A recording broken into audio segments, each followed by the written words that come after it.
likisheheni wasanii mahiri.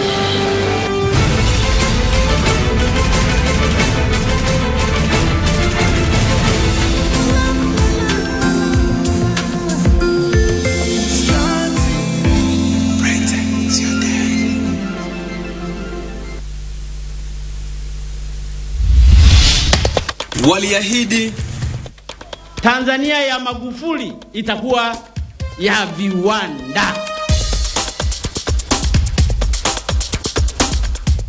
Wanaweza kuwa wabunge, madiwani, wananchi ama wagombea urais na wanasiasa wengine. Tutaanzisha makao makuu ya wilaya zote ziwe na bustani za vifaa. Lakini ahadi zao zina maana gani katika maisha yako?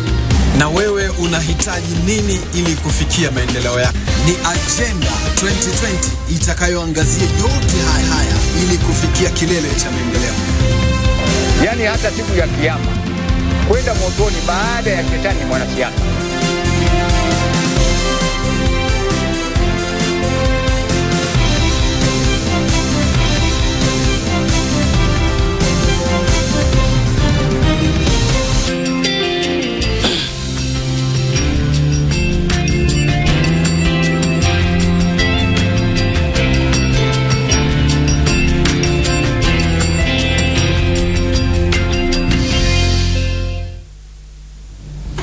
Naam, asante sana, tumerejea tena. Kumbuka hii ni Tuongea Asubuhi katika nafasi nyingine tena baada ya habari kuu.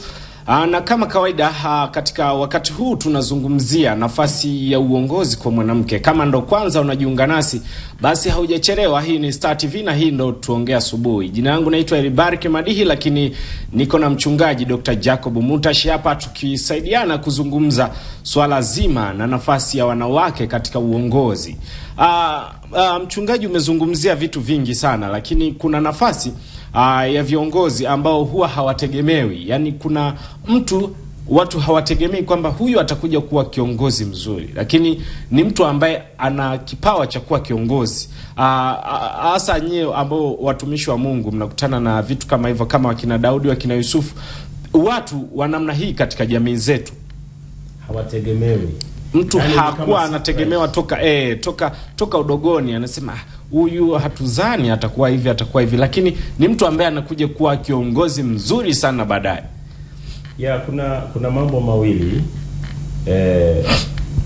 Mtoto anapozaliwa, hilo swali uliniuliza sikulijibu vizuri, lakini nafanana hili kwamba ndoto ya mtoto mzazi anachangia vipi, au kuivunjilia mbali au kumpromote.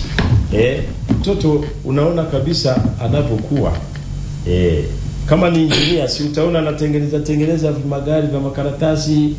Kama ni mjenzi wa majumbo, utaona anatengeneza gorofa ya udongo ya karatasi hivi. Sasa hiyo sisi kama wazazi nasema ni kumuendeleza mtoto katika vipaji au tunavyoviona kama kipaji kabisa maalum anacho. Kwa hiyo hata kumshauri kusomea hivyo anapokuwa anaenda kusoma, kwa sababu kuna kuchagua masomo baadaye. Masomo ya sayansi huko nitaenda baadaye kusisitiza masomo ya sayansi. Kumsisitiza mtoto. Mwingine kabisa unakuta ni mtu ni msanii. Tangu mtoto kabisa anaimba, anapenda ngoma na anaweza akijaribu. Sasa badala kumkatisha tamaa, ni kumuendeleza. Hali kadhalika hata wachezaji wa mpira, hata vitu kama hivyo. Kwa hiyo kwa mtu ambaye ategemewi, baadaye watu wanaona amepewa na anafanya vizuri, sasa hiyo inabaki ni siri ya Mungu. Kwa sababu ratiba ya kila mtu anayo Mungu mwenyewe. Kwa hiyo anaweza ikawa ni fungu lake kabisa. Sisi hatukutegemea, hata yeye hakutegemea. Na watu wote anapopewa nafasi kama hiyo, kila mtu anasema ataweza.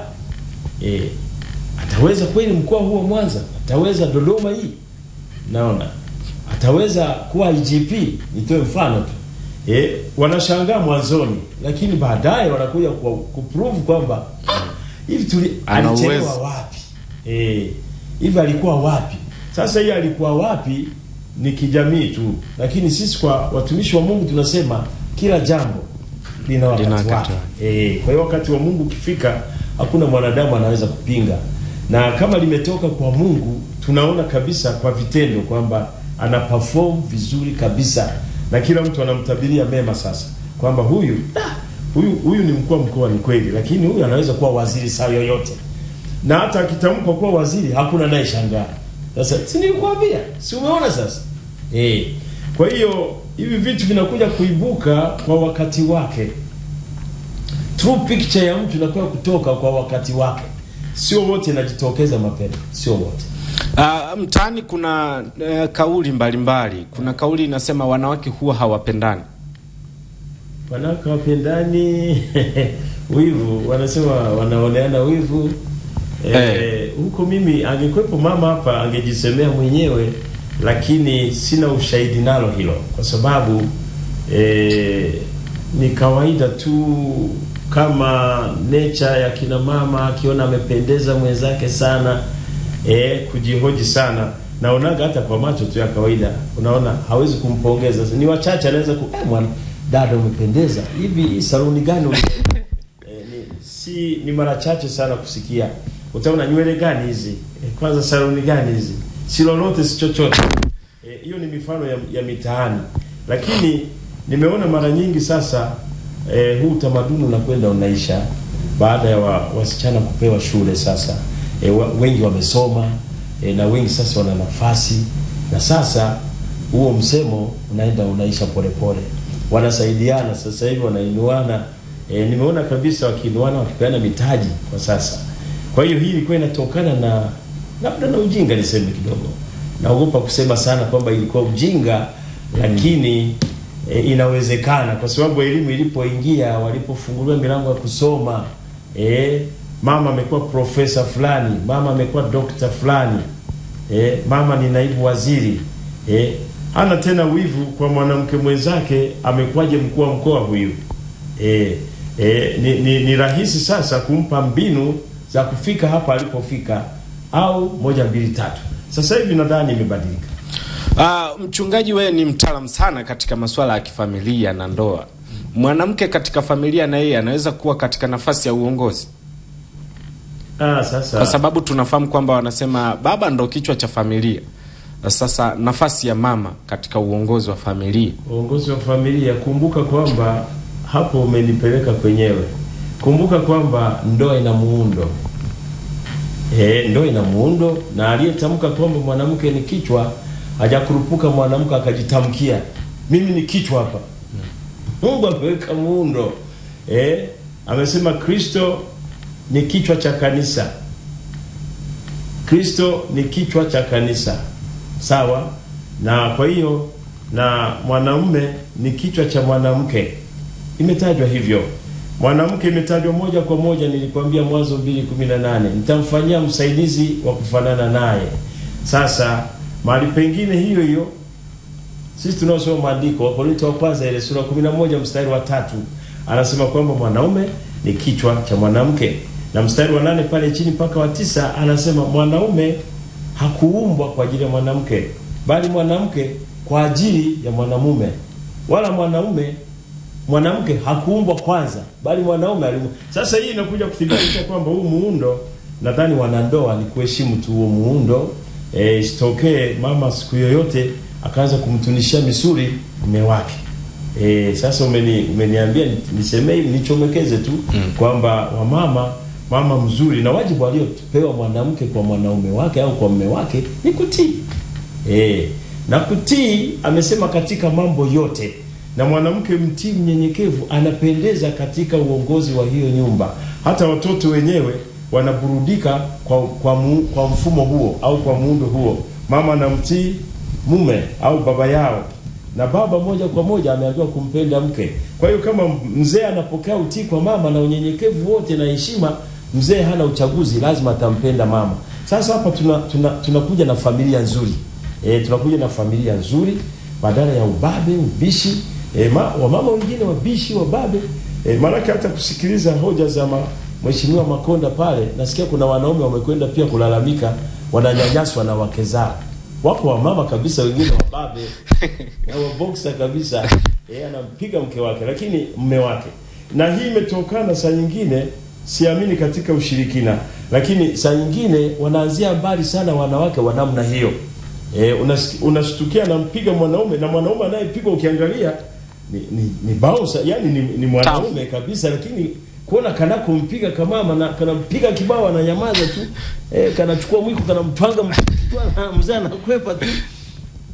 Sasa inakuja ile hadithi kwamba ukiona nyani mzee anakwepa mishale mingi, kwa sababu anapigwa mwanaume anatulia hivi. Unajua imeanzia mbali mama alipokwenda kwa waganga wa kienyeji kumtuliza mume wake. Unajua dawa za waganga hawa wa kienyeji hazina dozi. Sasa ukimoverdose huyu bwana mkubwa ndiye anakuwa kondoo moja kwa moja sasa. Kwa hiyo hata akipigwa angalia tu ananyanyuka tena anasema asante mama. Hivyo. Sasa kila mtu anashangaa huyu vipi? Sasa mama awe hivyo. Mama atakiwi kuwa wa hivyo. Hata akiwa ni mama amemzidi cheo mume wake, manake inatokea vile vile mama ni Mungu amemnyoshia mkono, amepata neema kubwa zaidi, labda ni mheshimiwa fulani. Sasa huyu bwana mkubwa, huyu president wa nyumba, huyu kichwa, labda bado mambo yake hayajanyoka vizuri. Mama, ili upate haki zako zote kwa mwanaume huyu, na heshima kwa watoto, na heshima kwa jamii inayokuzunguka, na heshima mbele za Mungu, huyu unapaswa cheo. Ukirudi kazini mama, labda unaletwa na gari mpaka hapo na nini, vyeo vyote unaviacha kwenye gari, unaviacha kwenye geti pale unapoingia ndani, tayari kumilikiwa na mheshimiwa, tayari kumletea chai, tayari kumuuliza baba unatumia poka au Sprite. Hivyo vitu vipo katika jamii kwamba mwanamke akipata neema kidogo, hata wanaume wamekuwa waoga kuoa au wanawake ambao wamewazidi, inawezekana elimu au kipato. Wanaume wamekuwa waoga wakijua kwamba watanyanyaswa na wanawake. Lakini sasa wanajifunza kwa hao wanaonyanyasa tayari. Unajua kwa mfano mwanamume anaweza kusema, mwanamke akamwambia mke wake chagua kazi au kuolewa, kwa sababu mimi sitaki mchezo. Kwa mfano usije ukadhani huyu ni mkoloni sana kiasi kile, amefikishwa hapo na hali ya mama. Saa nyingine sio mara zote, najitetea, sio mara zote. Saa nyingine mama akishakuwa amejiona ni fulani, analeta ubosi mpaka nyumbani. Anaweza kumwambia hata mume wake, hebu niletee, hebu lakini isiwe ya baridi, nipe Fanta hapo kwenye fridge. Sasa ni kweli mzee akienda kuchukua Fanta hakuna tatizo, lakini akichukua katika hali ya upendo wa kawaida bila shuruti bila nini, haina ugomvi. Lakini inapotoka kama agizo vile na watoto wanaona, na watoto wanaweza kumzomea hata mama, mama si uchukue, sasa unamtuma hata baba. Unaona mama anamtuma baba kabisa. Sasa anachukua mkoba na toa anazimwaga hapo 10, labda mzee uchumi wake bado haujanyoka. Toa 20 anampa yeye, anasema hiyo niletee Voda na nani na Airtel hapo dukani, alafu utaweka na kwako, asante mama. Kwa hiyo na alafu nimesahau na hii 50,000 utapitia sokoni, chukua kuku kwa sababu jioni tuna wageni, bosi wangu atatutembelea leo jioni hapa.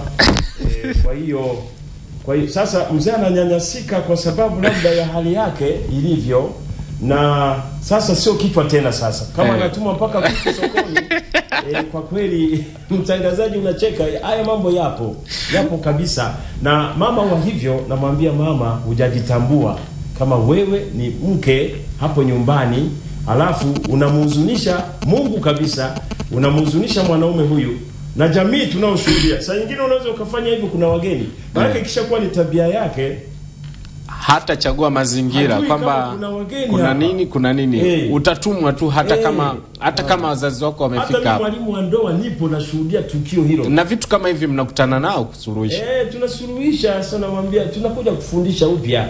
Unajua inatokea kwa sababu ndoa nyingi watu wameoana wakupata mafundisho.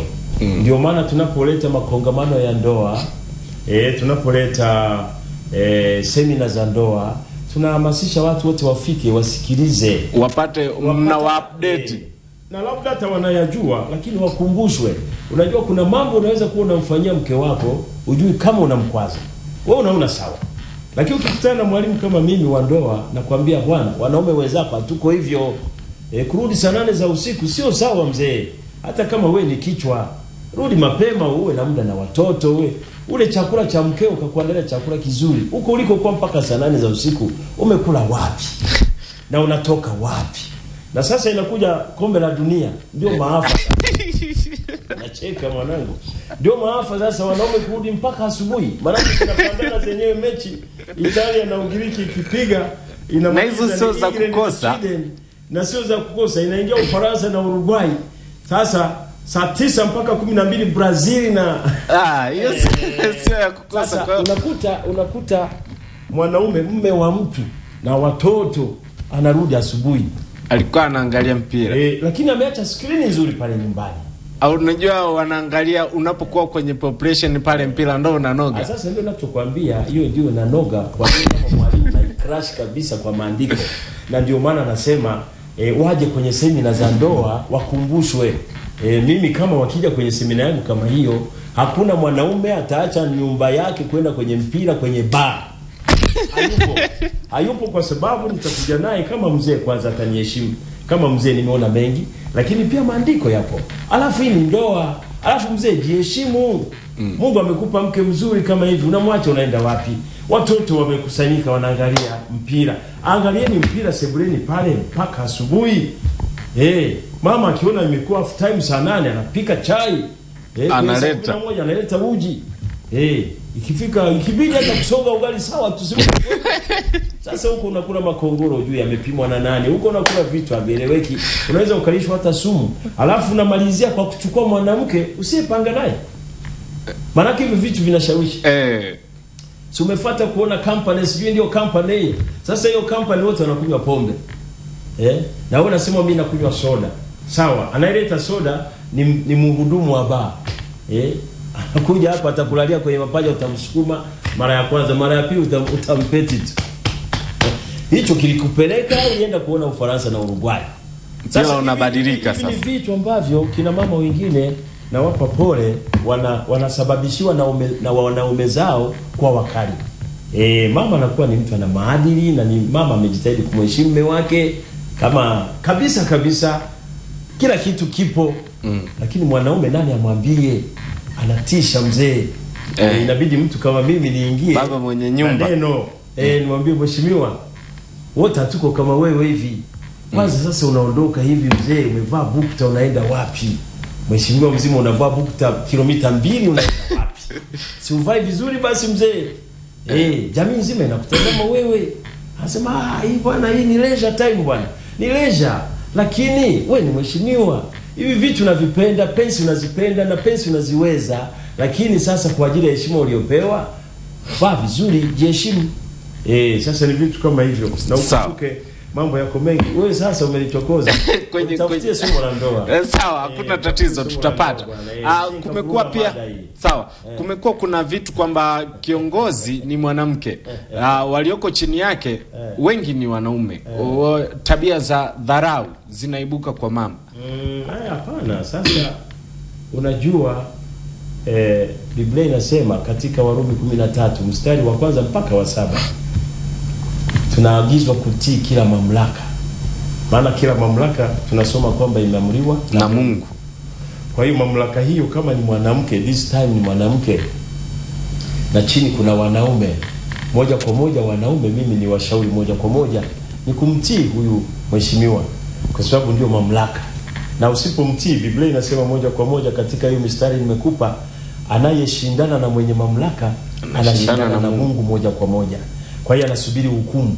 Sasa subiri kutumbuliwa au kushushwa.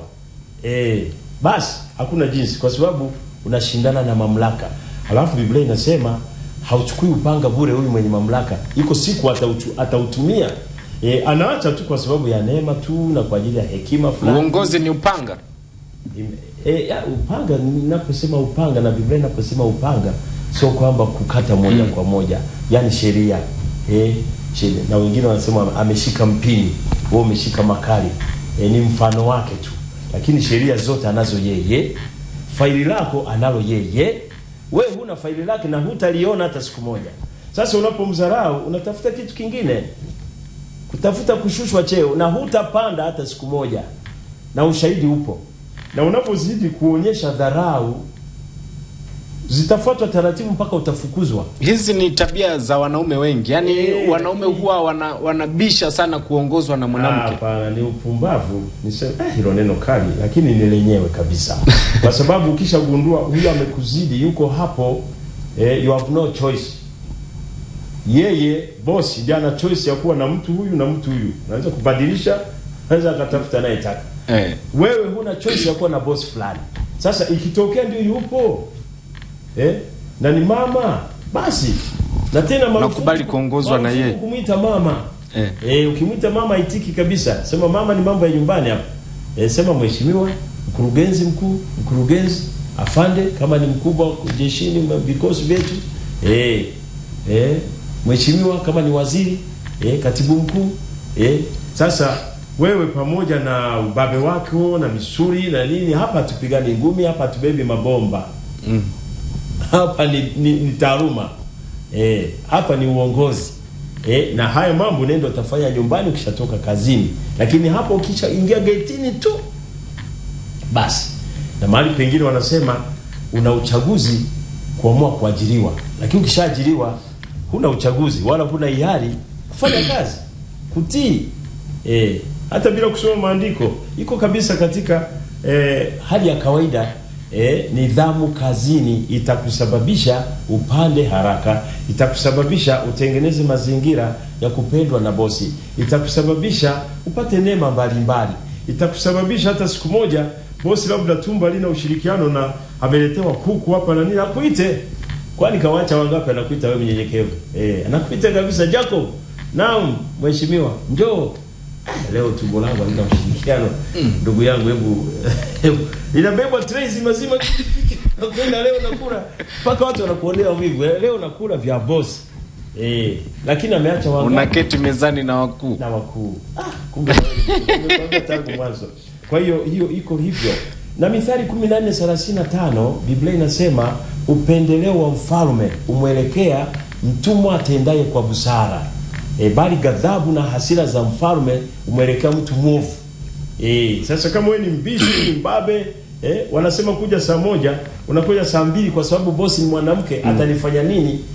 Atakufanya nini? Huyu sio mke wako, kumbuka hilo. Alafu ndio bosi. Ndio ana hatima yako.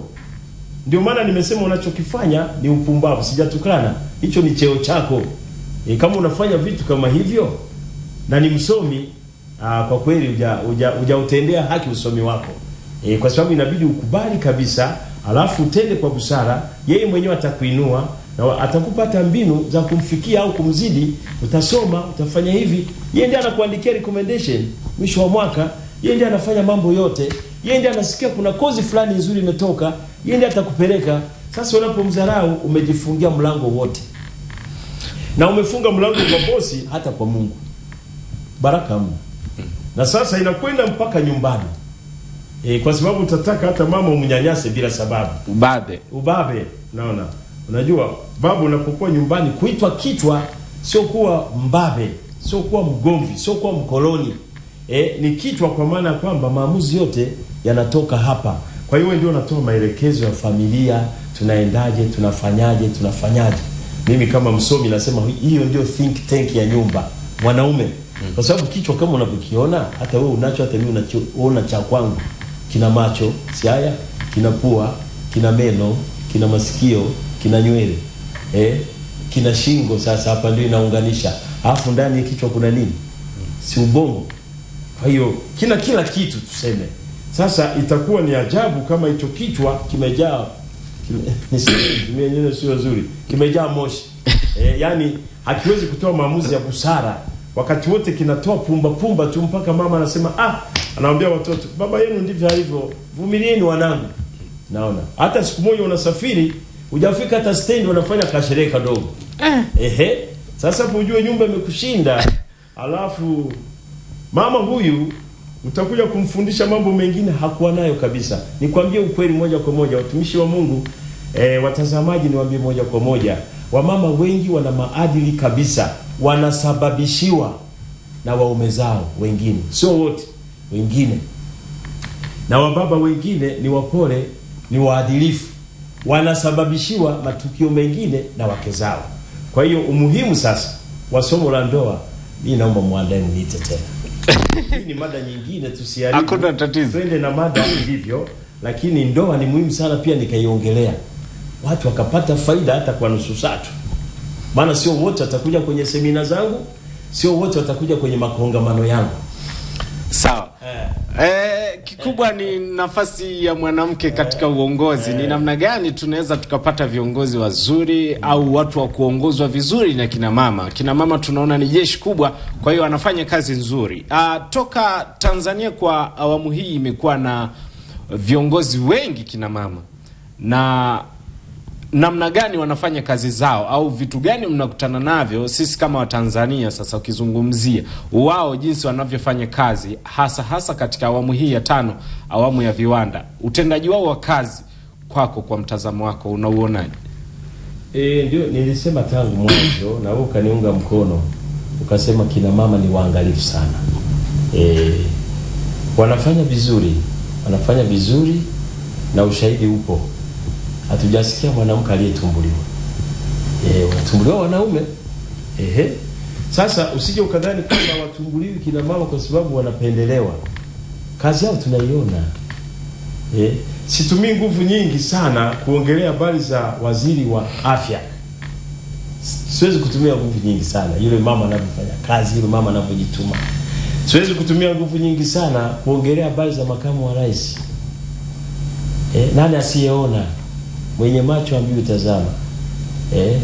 Wakuu wa mikoa wenyewe unaona, wakuu wa wilaya, si wataje wote, maana hata manaibu waziri, manaibu wakatibu wakuu, makatibu wakuu wenyewe, kina mama walipo popote unaona kazi inavyokwenda. Alafu hawana tamaa ya kudokoa. Huko ndiko nilikuwa naelekea. Kwamba wanaume wengi wanaanza kukumbwa na vitu ambavyo kina mama wamekuwa waangalifu hawavifanyi. Kwa mfano rushwa. Mwanamke kuja kumpa rushwa sio tumie mbinu gani? Nasikiliza. Mimi ni mchungaji, sijawahi kujaribu kumpa mwanamke rushwa, lakini najua ni wakali alafu ni waangalifu sana. Na ni rahisi wanaume kushawishika kupokea rushwa. Kwa hiyo rushwa, maandiko yako mengi, siku moja nimezungumzia hapa, imekuwa sababisho kabisa la kuwa na kasoro katika uongozi. Na viongozi wengi waliogundulika kuwa wana vitendo vya rushwa, kuomba au kutoa, wameondolewa. Na tunaomba waendelee kuondolewa. Ili taifa tuwe na taifa safi. Na haki tendeke, kwa sababu rushwa inapotosha haki. Alafu rushwa inasababisha mambo mengi kuharibika. Kwa hiyo kina mama, umeniuliza swali nisiende nje ya swali. Wanakwenda vizuri. Kina mama hongera sana. Wote mnaponitazama, kina mama hongereni sana.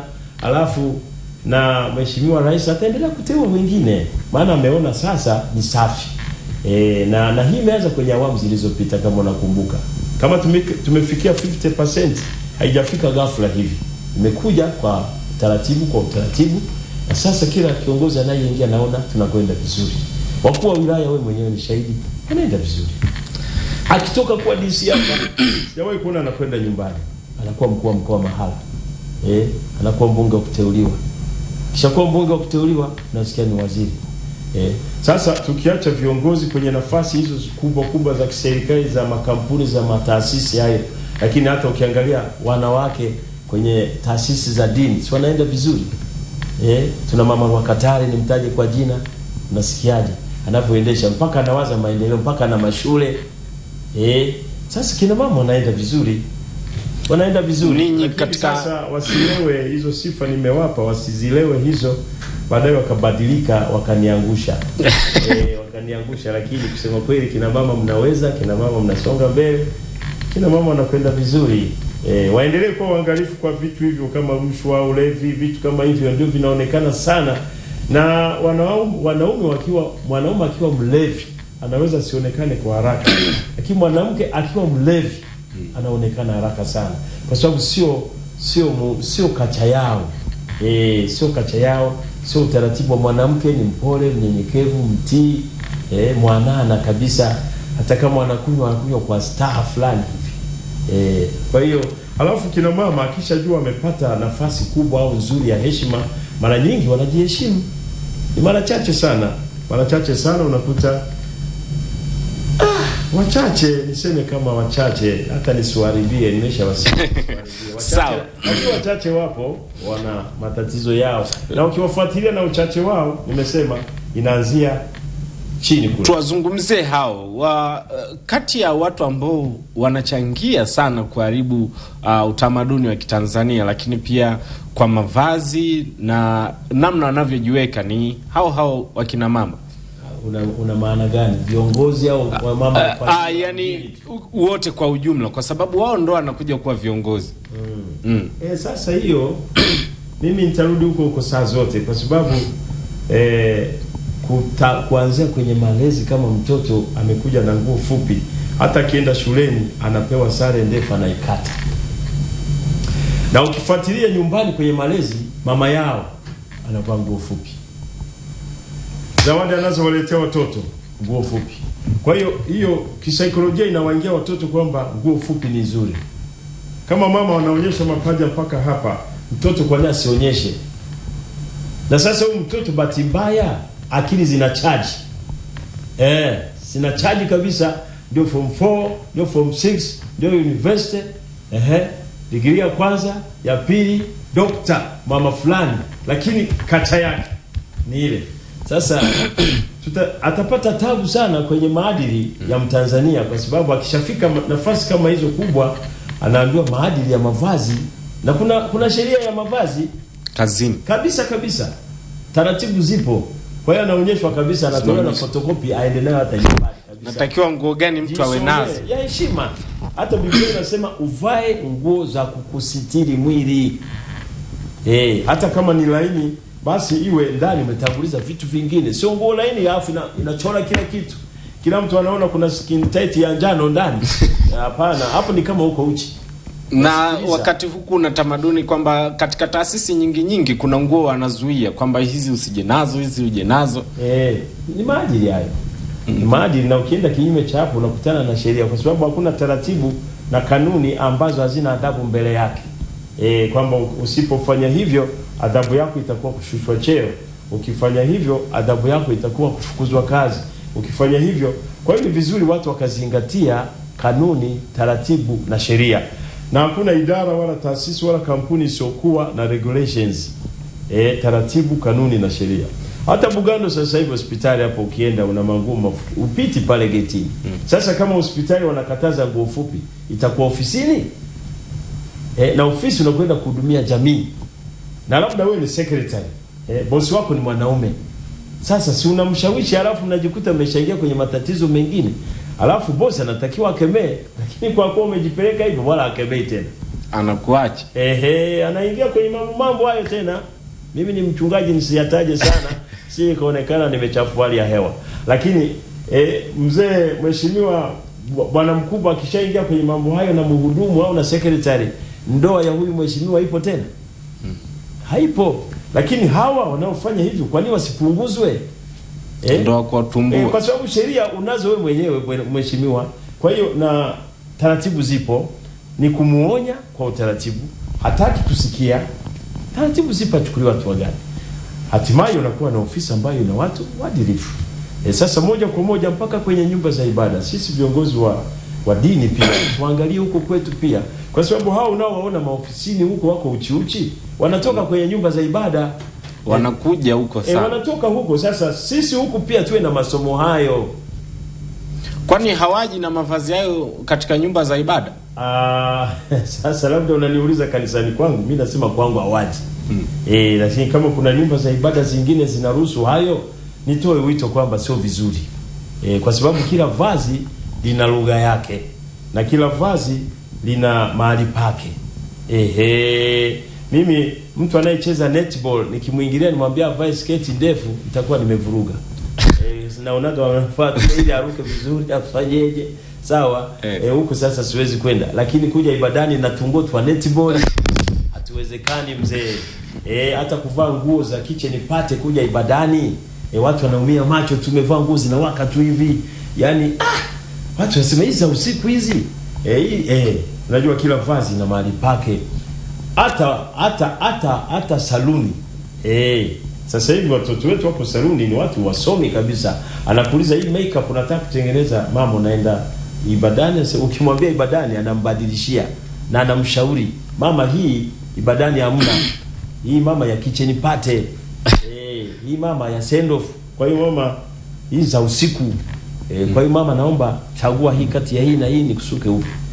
Mimi nimechagua hii. Sasa mama watakuzomea huko nako kwenda, nisikilize, sio sehemu yake. Na hali kadhalika hata unapokuwa unafanya doria, mimi nafanya utafiti sana, nakuta siku moja nimekuta fundi cherehani anapambana na mama mmoja hivi. Mama anasema nguo ifike hapa, mzee anamshauri, wewe ni mama mchungaji kwa mfano, inatakiwa kufika hapa. Wewe mama tunakufahamu ni mama mheshimiwa fulani, nguo yako mama ni vizuri kafika hapa.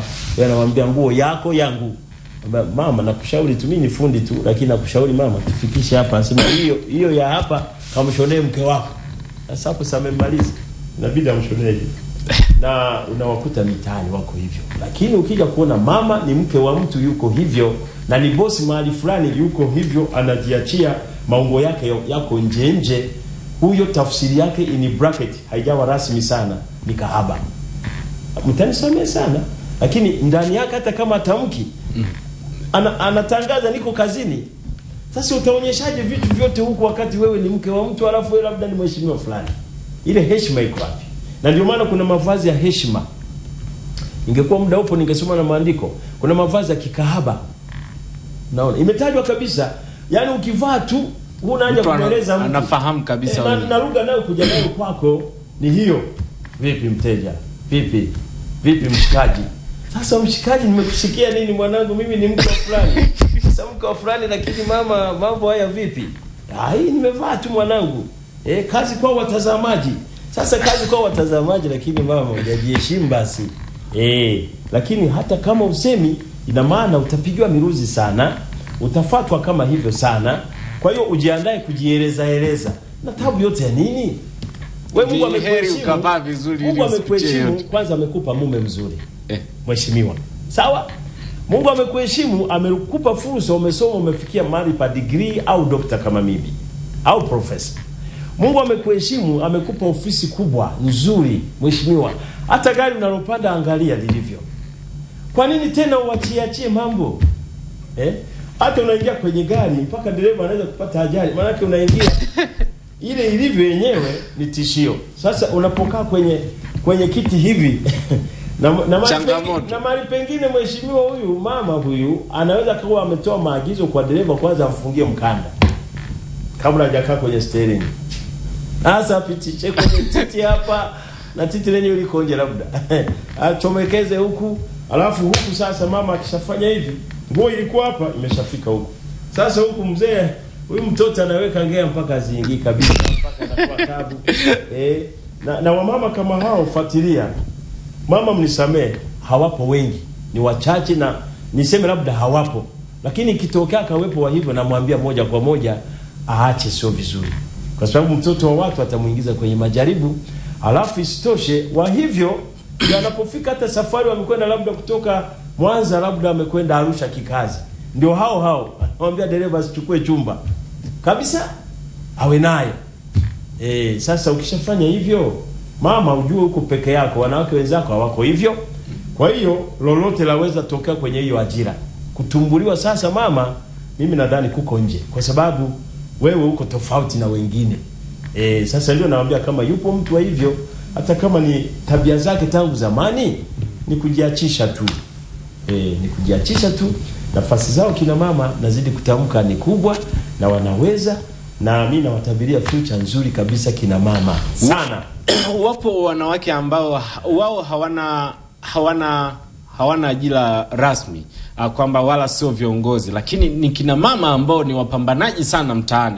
Wao ndo wanahusika katika kusaidia familia zao, ikiwepo kama hivi karibuni mwandishi mwenzangu Gigwa Muhule, yeye alienda katika mkoa Mara. Pale alikutana na mwanamke wa Kikulya, ambaye mwanamke wa Kikulya anahusika sana katika kuisaidia familia yake. Wanawake wanapambana kiasi kwamba wao wanakuja kuzisaidia familia, lakini unakuta huyo mwanamke ambaye anapambana kwa ajili ya familia, mwanaume yupo, lakini mwanaume kazi yake kutoka tu anaenda labda kucheza bao au anacheza karata na nini, anarudi. Lakini mwanamke yupo, ndo mpambanaji, ndo amekuwa sasa kwa ajili ya familia, kuisaidia familia kama hizi nyie mnazisaidia? Naisemea kwa mwanzo na atatumwa dukani tu. Huyu bwana mkubwa yupo kama hayupo. Na mimi kama mimi nasema hivi, ndoa ili iwe stable lazima kila mwanandoa awe na shughuli yake halali ya kujiingizia kipato, awe na mchango, awe ni mdau mzuri, ni mbia katika hiyo, ni partner. So kuegemea kwa mwenzako. Ikitokea mwanandoa yote anaegemea mwenzake, hiyo ndoa haina usalama. Kwa hiyo huyu mwanaume ambaye amebweteka kiasi kile kwa kuwa mama ndio mkimbiaji, ndio mchacharikaji, ndio anaagiza kila kitu, mwanaume huyu ndio yule niliyemsema mwanzoni pale kwamba atatumwa tu. Sasa atafanyaje? Kwa sababu mfukoni hana kitu, fedha zote mama ndio anazo, alafu kila kitu mama ndiye analeta, na watoto wanashuhudia mama bila kuleta hiki hakipo. Itafikia mahali mwanaume kabisa, watoto watatoka shuleni na daftari kabisa wamefukuzwa, wanatakiwa labda mchango wa shuleni au daftari tu, inatakiwa daftari 2, mzee hawezi kununua. Anasema msubirini mama yenu. Sasa watoto unajua hapo unawafundisha kitu kingine. Hutawaambia kudharau, au mama hata waambia kudharau, wenyewe watakudharau. Hata siku nyingine kuna shida kabisa, anasema tumsubiri mama. Maana hata ukimwambia baba yuko kama sisi, na mahali pengine huyu mwanaume anaweza akatamka, jamani msubirini mama yenu, nimeshawaambia mimi si niko kama ninyi hapa, ninyi wenyewe mnajua. Vitu kama hivyo vinatokea katika familia. Hata watoto wanakuwa wanaupendo sana na mama, kwa sababu baba yeye anakuwa ni mtoa maamuzi magumu. Hata kama watoto wakikosea, mama anasema subirini baba yenu aje nije nimwambie, ili baba akija aje akemee. Na baba asubuhi anapoondoka anamwachia mama fedha kwamba hii utanunulia watoto hichi na hichi na hichi. Lakini wakina mama hawasemi kwamba hii baba yenu kaacha niwanunulie juisi, au hii baba yenu kaacha niwapeleke. Ndio maana watoto wanakuwa wanajua zinatoka kwa mama. Sawa, lakini sasa kama discipline ipo, sinaonekana. Unajua ndoa ni urafiki. Ndoa isije kaendeshwa kwa mazoea, routine tu kwamba mwanaume yupo mwanamke yupo, basi ili mradi tupo kama tuko guest hivi. Ndoa ni urafiki, na urafiki unakuwa balanced pale ambapo nimeshasema, nimedokeza ukanistopisha ukaingia na pointi hii. Kila mtu akiwa na mchango pale, heshima ipo, na watoto si wanaona mama akija na mkate, baba ana blue band. Mama akiwaletea safari hii viatu, baba mwezi ujao anawaletea nguo. Kwa hiyo watoto ile wala that, wazungu wanasema that goes without saying. Haina haja kuipigia kelele sana, niheshimu mimi ni baba yenu sijui nini. Sasa hii inatokea kama inaonekana moja kwa moja, alafu mmoja amekuwa ni mtegeaji tu. Sasa hii inakuwa ni shida. Ndoa haiwezi kuwa stable hata siku moja. Maana mmoja anakuwa ni mzigo kwa mwenzake. Unakuwa ni mume mzigo. Nani atabeba huo mzigo? Paka lini? Na ukimchungulia mama anavyoomba maombi yake, kama yuko chumbani anaomba, si ukadhana na kuombea afya nzuri wala uzima. Anaweza kawa naomba yani Mungu achukue huu mzigo. Baba, nitatua lini huu mzigo? Na kutoa mzigo maana yake ufariki aolewe na mwingine. Sasa tunataka wanandoa waombeane mambo mazuri, waishi vizuri, waishi kirafiki. Lakini kinachochangia kwa asilimia kubwa ndio hiyo, mmoja fedha yake, hata kama saa nyingine sio kwamba labda hana kazi. Saa nyingine wote wana shughuli kabisa, wana kipato, lakini mmoja anasema fedha yangu ina kazi. Kwa mfano kina mama wana tabia hiyo sana, naomba niwasaidie kwamba mume amekupa kibali ufanye kazi, hajakosea. Na mwanaume kamruhusu akafanya kazi. Nimekuruhusu. Hata hivi mimi niko hapa, wote tunarudi muda mmoja. Niko hapa studio, lakini mke wangu yuko kazini. Mimi ni mchungaji, ni kweli. Siwezi kutegemea sadaka tu. Nitagombana na washirika. Mama naye anachacharika hivi, anafanya hivi. Kwa hiyo anajijengea uhalali wa kuwa kwangu, anajengea heshima. Anatengeneza mazingira ya mimi kumpenda. Anatengeneza mazingira ya kudumisha urafiki. Ndoa ikikosa urafiki inakuwa na routine tu hivi, mazoea, basi ndoa iko kama imekalia kuti kafu. Lolote laweza tokea. na ndio hayo madharau ya hapa na pale, ndio vijembe. Sasa kama mama ndiye analeta sukari, kila kitu analeta mama, hebu niambie, iko siku unaweka vijiko vitatu kukoroga kwenye chai, anakuambia baba samani lakini sikuingilii. Sukari sasa hivi si kama bei yako umeshaijua. Watoto wanaingia 2500 na kingine kasema kwani baba anajua bei? Sasa baba wewe unajisikiaje pale vitoto vinachombeza na mama amedokeza tu, baba chonde baba tuwili tu, sasa unavyoendelea atakuwa anaweka mwenyewe, mama anapima viwili anakukorogea, anakuwekea tu maji ukoroge mwenyewe. Kwanza huko pale hata heshima iko wapi mzee, unakoroga mwenyewe. Hata chakula anapopakua heshima iko wapi? Maana anaweza kaweka buffet pale kwa wale wenye hotpot 2-3 pale, mama akatangulia kupakua kakaa akasema karibuni chakula, na wewe unakaribishwa kienyeji tu hivi kwamba uendelee. Lakini mazingira hayo umeyatengeneza mwenyewe. Wanaume wote tuko kama wewe. Sisi wenzako tunakaaga hivi, tunanawishwa, alafu tunapakuliwa, tunaletewa kwa heshima. Yaani mpaka appetite yenyewe inajitengeneza. Ndio uzuri wa ndoa sasa. Itabidi vijana tujitahidi tuingie huko. Tafutie kipindi mwanangu. Sawa. Nije niongee na wanandoa nitengeneze mambo madogo. Usidhani kwamba ndoa zinavurugika kwa mambo makubwa. Haya madogo. Ili ni tukio kubwa, mwanaume kuondoka kwenda kujikomfulia kurudi kukaa ni tukio sio dogo.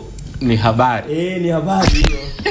Sasa mara pengine tunafundisha mama anatakiwa ajue interest za mmewe. Kwa hiyo mimi sina haja kwenda pale. Mama anajua kabisa kama siku tumechinja kuku, mama anajua mimi napenda mabawa, napenda kidari. Anajua. Alafu anastopisha msafara mzima, kama kuna wageni na watoto anastopisha yeye mwenyewe, ndio traffic mwenyewe, anastopisha hiyo jam yote, yote anazuia, anapakua kwanza akuandalie kwanza cha mheshimiwa. Akishapakua pale basi jamani karibuni chakula. Maana asipofanya hivyo mabawa yangu yatakwenda, kidari changu kitakwenda, na watu wengine hawana akili. Ni mgeni lakini ukiangalia na anatumia fursa vizuri. Pekenyua anatafuta filigisi ya kwanza kupika. Unafanya hivyo anasahau haya mambo. Kila nyumba ina utaratibu wake. Lakini sasa hapo mimi kama mwalimu ndoa nikiwepo na shuhudia tukio hilo, najua hapa kuna tatizo. Sasa niwasaidieje? Waje kwenye semina, waje kwenye makongamano, waingie training kwanza. Waje bwana Hata kama ndoa ina miaka 50, 40, lakini imefika hapo kwa kuchechemea sana. Imefika hapo kwa uchovu mwingi sana. Umepoteza urafiki. Sasa huko chumbani hatuingia. Hata ukiingia chumbani ukiona wanavyo behave ni kinyama tu. Hakuna friendship. Chumbani, umenielewa? Siendi maana tuko hapa. Sawa. Kwa awamu hii, yani wakati huu tuliofikia, kuna haja ya kuendelea kupiga kelele kwamba 50-50 inahitajika? Kupiga kelele kwani kuna haribu nini? Safari sio kupiga kelele, safari ni kuzungumza tu. Ni hoja, sio alamu tena sasa. Kwanza kutanguliza shukrani. Asante sana Mheshimiwa Rais. Tunashukuru sasa hivi kwa kweli kina mama umetukumbuka. Lakini ikiwezekana Mheshimiwa Rais, tuendelee hapo. Tuendelee kwa heshima sasa. Sio 50-50. Tunaenda vizuri. Wewe usikii uteuzi unapokwenda?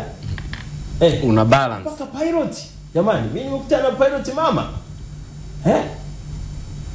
Wahandisi, mainjinia, wapo madereva maloli makubwa, kina mama wanaendesha magari makubwa vizuri. Hao sio viongozi, hao ni wafanyakazi wa kawaida. Mimi nakwambia huku kwenye mambo mazito huku. Hujakutana na RPC mwanamke?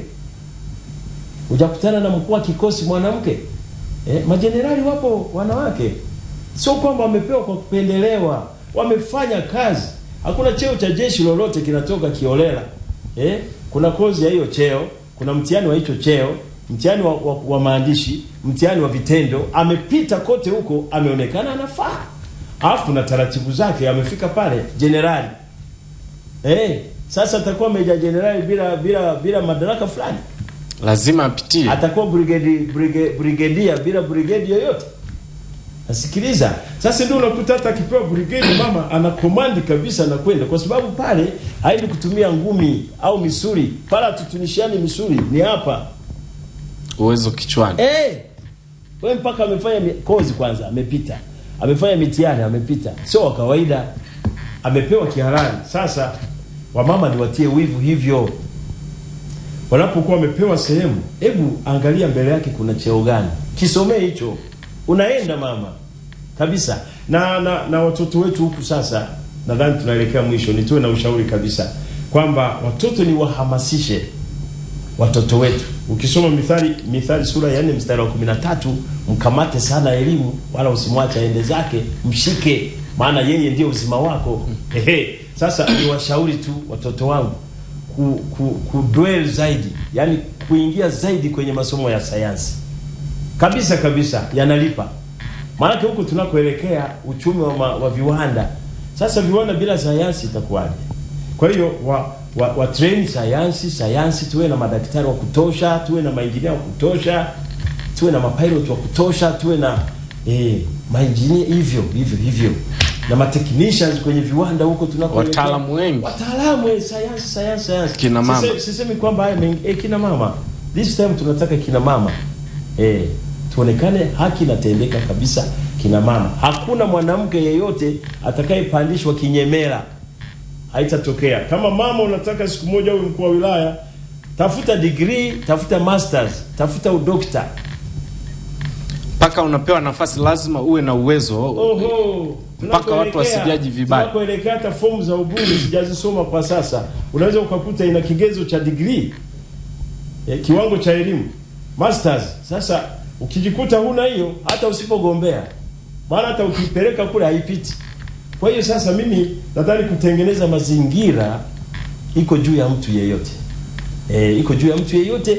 Na sasa watoto wetu nani atawasemea? Nani atawahamasisha? Ni kama hivi tukipata nafasi kama hizi, wajitahidi sana kusoma sayansi. Sawa. Masomo ya sayansi, wasichukie hesabu. Na wazazi wawasaidie kuweka hata tuition wakiwa chini huku. Mtoto anakuja tangu chini huku anapenda hesabu, anapenda sayansi. Huku ni muendelezo tu. Tutakuwa na taifa zuri. Sawa, tunapoelekea mwisho, naomba maoni yako. Kwanza utazungumzia kwenye nyanja mbili. Upande wa kwanza utazungumzia kwenye ndoa, halafu upande wa pili tutaangalia, utazungumzia tu katika hali ya kawaida, nafasi ya mwanamke katika uongozi. Toa ushauri wako kwenye nafasi ya mwanamke katika uongozi, lakini kwa sababu ni mtaalamu sana wa mambo ya ndoa, ujaribu kuwashauri viongozi, hata viongozi hii ni kwa wanaume wala wakina mama, wote tu ambao wapo kwenye ndoa. Neno lako ili watu wapone. Nashukuru sana. Mimi niseme tu kwa upande wa, nianze na ndoa moja kwa moja. Ndoa mimi nadhani watu wanaogopa kama ulivyosema kuoa wasomi, wameshaingiwa na woga fulani. Anasema nikimoa msomi nitamfanyaje? Mimi sijasoma sana, labda ataninyanyasa.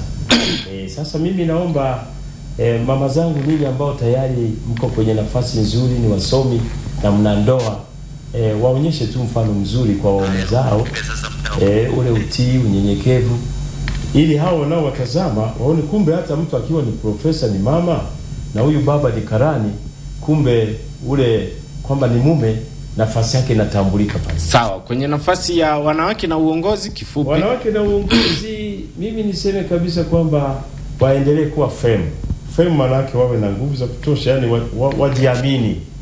Unajua mwanamke by nature anaweza kuwa ana ule woga na hivi, lakini ukishaaminiwa na kwa nafasi na elimu yako ukapata nafasi ya juu kuwa kiongozi, mimi naomba wajiamini, alafu waperform 100% kama inavyostahili, ili ikiwezekana wapande zaidi hapo. Mimi nikushukuru sana Mchungaji Dr. Jacob Mutashi. Amen. Kwa yote ambayo tumeweza kuzungumza, naamini yatakuwa baraka, lakini pia atawasaidia sana watazamaji wa Tuongea Asubuhi. Nashukuru sana. Basi mpenzi mtazamaji, tulikuwa tunazungumzia nafasi ya mwanamke katika uongozi. Taifa letu limekuwa limepiga hatua sana katika ile 50-50 ambao watu walikuwa wanaililia muda mwingi sana. Kwa wakati huu wanawake wengi wamekuwa viongozi na wanakuwa na maadili mazuri, wanafanya vizuri sana katika nafasi zao. Mtunzi wa mashairi Lugano Ngonya, yeye katika mashairi yake alikuwa anasema kina baba kwamba miji baba yenye hila na line live kupiga si usela nitaitia ulemavu, nyumbani hujaacha hera halafu unakataa kisamfu. Anamalizia na kusema ningekuwa Mola ningegeuza majivu. Basi ulikuwa na mimi naitwa Elibariki Madia ambaye tumeungana mwanzo mpaka mwisho. Ni washukuru wote ambao wameweza kufanikisha kipindi hichi. Kwa wakati huu mimi nikutakia utazamaji mwema wa vipindi vijavyo. Sasa hivi tunaingia katika kutazama Bunge Live. Basi shukrani zangu za dhati kwa wale wote waliofanikisha kipindi hichi. Alois Nyanda Mtonzi, nikutakie wakati mwema na utazamaji mwema. Asante sana.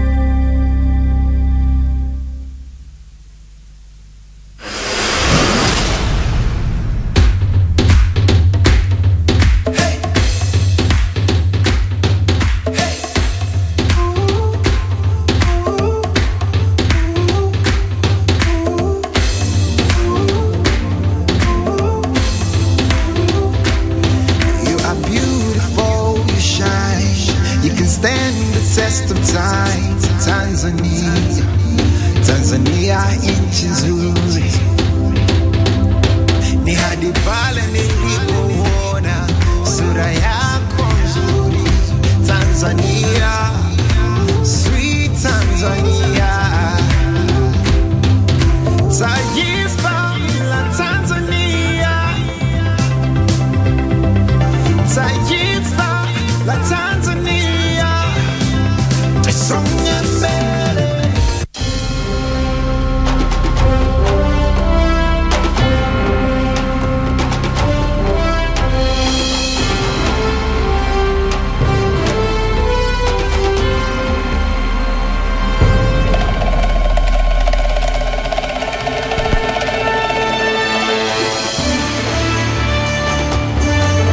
Tafsiri wa lugha ya alama ni Jeni Malumbo.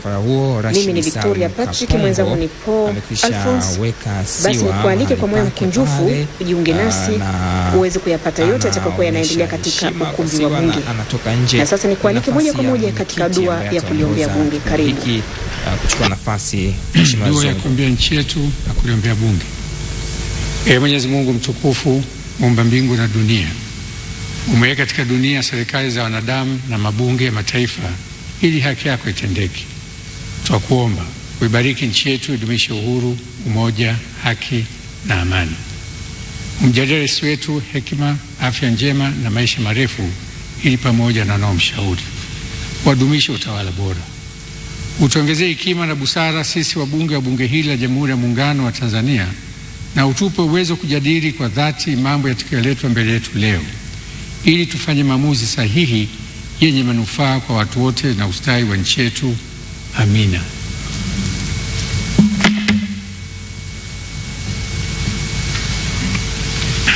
Tukae.